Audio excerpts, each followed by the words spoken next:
Hello दोस्तों, हमारे channel पर एक बार फिर से आपका स्वागत है। आइए चलते हैं एक नई कहानी पर। उम्मीद करती हूँ कहानी आपको बहुत पसंद आएगी। 6 दिन पहले ही शादी की सिल्वर जुबली मनाई है हमने। इन सालों में मुझे कभी लगा ही नहीं, या आप इसे यूं कह सकते हैं कि मैंने कभी इस सवाल को उतनी अहमियत नहीं दी।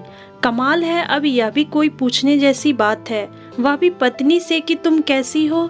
बड़ा ही फिजूल सा प्रश्न लगता है। मुझे यह हंसी आती है। अब यह चोचलेबाजी नहीं तो और क्या है। मेरी इस सोच को आप मेरी मर्दानगी से कतई न जोड़े। सच पूछिए तो मुझे कभी इसकी जरूरत ही नहीं पड़ी। मेरा स्वभाव ही कुछ ऐसा है। मैं औपचारिकताओं में विश्वास नहीं रखता। पत्नी से फॉर्मेलिटी नो वे। मुझे तो ये हाउ आर यू पूछने वालों से भी चिढ़ है। रोज मिलते हैं, दिन में 10 बार टकराएंगे, लेकिन हाय हाउ आर यू बोले बगैर खाना नहीं हजम होता। अरे अजनबी थोड़े ही हैं। मैं और निशा तो पिछले 25 सालों से साथ में हैं। एक छत के नीचे रहने वाले भला अजनबी कैसे हो सकते हैं। मेरा सब कुछ तो निशा का ही है। गाड़ी, बंगला, रुपया, पैसा, जेवर, मेरी fix deposit, shares, mutual fund इत्यादि सब में तो निशा ही नॉमिनी है। कोई कमी नहीं है। मुझे यकीन है निशा भी मुझसे यह अपेक्षा ना रखती होगी कि मैं इस तरह का कोई फालतू सवाल उससे पूछूं। निशा तो वैसे भी हर वक्त हंसती, खिलखिलाती, चहकती, फुदकती रहती है। 25वां सावन छू लिया है उसने, लेकिन आज भी वही फुर्ती है, वही पुराना जोश है। शादी के शुरुआती दिनों वाला निठल्ली तो वो बैठ ही नहीं सकती। काम ना हो तो ढूंढ कर निकाल लेती है। अपने आप को हमेशा बिजी रखती है। अब तो बच्चे बड़े हो गए हैं, वरना एक समय था जब वह दिन भर चिकन गिन्नी बनी रहती थी। सांस लेने की फुर्सत नहीं मिलती थी।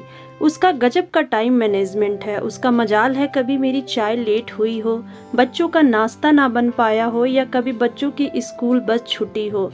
गर्मी हो, बरसात हो या जाड़ा, वह बिना नागा किए बच्चों को बस स्टॉप तक छोड़ने जाती थी। बाथरूम में मेरे अंडरवियर बनियान टांगना, रोज टॉवेल ढूंढकर मेरे कंधे पर डालना, और यहाँ तक कि बाथरूम की लाइट का स्विच भी वही ऑन करती है। ऑफिस के लिए निकलने से पहले टाई, रुमाल, पर्स, मोबाइल, लैपटॉप आज भी टेबल पर मुझे सजा सजाया मिलता है। उसे चिंता रहती है कहीं मैं कुछ भूल ना जाऊं, ऑफिस के लिए लेट ना हो जाऊं। आलस तो निशा के सिलेबस में है ही नहीं। परफेक्ट वाइफ की परिभाषा में एकदम फिट। कई बार मजाक में वह कह भी देती है मेरे 2 नहीं 3 बच्चे हैं। निशा की सेहत टच वुड, वह कभी बीमार नहीं पड़ी। इन सालों में सिर दर्द, कमर दर्द आस पास भी नहीं फटके उसके। एक पैसा मैंने उसके मेडिकल पर अभी तक खर्च नहीं किया। कभी तबीयत नासाज हुई तो घरेलू नुस्खों से ठीक हो जाती है। दिवाली की शॉपिंग के लिए निकले थे हम। निशा सामान से भरा थैला मुझे कार में रखने के लिए दे रही थी। दुकान की एक सीढ़ी वह उतर चुकी थी। दूसरी सीढ़ी पर उसने जैसे ही पांव रखा फिसल गई, जमीन पर मुंह के बल गिर गई। चिल्ला उठा था मैं, देखकर नहीं चल सकती, हरदम जल्दी में रहती हो। भीड़ जुट गई जैसे तमाशा हो रहा हो। आप डांटने में लगे हैं, पहले उसे उठाइए तो। भीड़ में से एक महिला निशा की ओर लपकती हुई बोली। मैं गुस्से में था। मैंने निशा को अपना हाथ दिया ताकि वह उठ सके। निशा, सड़क पर यूं तमाशा मत बनाओ, स्टैंड अप, कम ऑन उठो। पर वह उठ ना सकी। मैं खड़ा रहा। इस बीच उस महिला ने निशा का बायां हाथ अपने कंधों पर रखा, दूसरे हाथ को निशा के कमर में डालती हुई बोली, बस बस, थोड़ा उठने के लिए जोर लगाइए। वह खड़ी हो गई। निशा के सीधे हाथ में कोई हलचल ना थी। मैंने उसके हाथ को पकड़ने की कोशिश की। वह दर्द के मारे चीख उठी। इतने देर में पूरा हाथ सूज गया था उसका। आप इन्हें तुरंत अस्पताल ले जाएं, लगता है चोट गहरी है। महिला ने निशा को कसकर पकड़ लिया। मैं पार्किंग में कार लेने चला गया। पार्किंग तक जाते जाते न जाने मैंने कितनी बार कोसा होगा निशा को। दिवाली का त्योहार सिर पर है, मैडम को अभी ही गिरना था। महिला ने कार में निशा को बिठाने में मदद की। आराम से, उसने कहा। मैंने कार का दरवाजा धड़ाम से बंद किया। उसे धन्यवाद भी नहीं कहा मैंने। निशा पर मेरा गुस्सा जारी था। और पहनूं ऊंची हील की चप्पल, क्या जरूरत है इन सब की। इस उम्र में हड्डी टूटी तो जुड़ना कितना मुश्किल होता है। मेरी बात सही निकली। राइट हैंड में फ्रैक्चर था, प्लास्टर चढ़ा दिया गया था। 20 दिन की फुर्सत, घर में सन्नाटा हो गया। निशा का हाथ क्या टूटा, सब कुछ थम गया, जैसे घर वेंटिलेटर पर हो। सारे काम रुक गए।